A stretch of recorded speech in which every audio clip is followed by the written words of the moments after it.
Hi everyone, my name is Kendall Hall, and this is my comprehensive assessment plan focused on high school literacy intervention.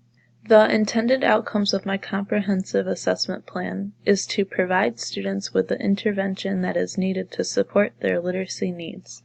Through mandatory, summative, and formative assessments, we will be able to find the area of a student's weakness and intervene as needed. The school district that this plan would be implemented is a small community. The school district is a small rural town that has an average of 60 students to a grade.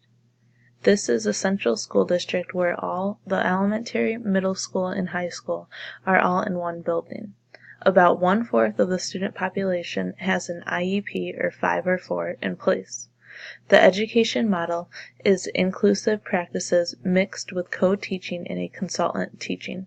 Students with IEPs or 504s or BIP, behavior intervention programs, attend class in an inclusive classroom and have at least one resource room with a special education teacher each day. Okay, first, the mandatory assessment. For the mandatory assessment, I'm going to use the STAR reading test. This assessment is administered school-wide and can be completed on a computer. This assessment is given 3 times a year, one in the beginning of the year to use as a baseline data, one in the middle of the year around January to see if the student is improving, and one at the end of the year to see if the student has met grade level targets. This assessment is used all over schools in New York State, from Rochester to Saratoga, New York. Using this assessment at the beginning of the year will set the benchmark goals and see who needs the intervention. Using this assessment in the middle of the year, we are able to see the student's progress and differentiate instruction when needed. And using this at the end of the year, we'll measure proficiency and celebrate students' achievements of state literacy standards. Okay, for summative assessment.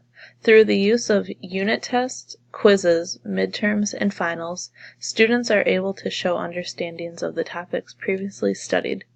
Summative assessments gauge the students' learning to the New York State standards. Summative assessments are tools to help assess the success of units of study, alignment of curriculum, and student placement in specific programs. Finally, summative assessments for literacy can be a reading comprehension Lastly, summative assessments for literacy can be a reading comprehension passage from a book that we did in an English class. There are many types of ways to differentiate these types of assessments for all students to get the support that is needed. For my formative assessments, the formative assessments are a part of the instructional process and gives the teachers information when to adjust and to use different teaching strategies. Through student observations and keeping a record about a student will account for student growth in the English classroom. By keeping a record of the student's work throughout the year, we are able to go back and look what the student has done in September and what they are doing now in December. With the use of student observations, this evidence can be used in students' annual review meetings for their IEPs to show the growth of the student throughout the school year and how they are working towards their IEP goals. The timeline of implementation. My comprehensive assessment plan could be put into place at the beginning of any school year. With the use of the mandatory STAR assessment in the beginning of the year will serve as a baseline for planning instruction. With the use of summative and formative assessments in the classroom, teachers will be able to adjust instruction to see fit and working with resource teachers to reteach missed key ideas. Formative assessments, like student observations and student records, are an ongoing process throughout the school year and should be reviewed monthly. Thank you.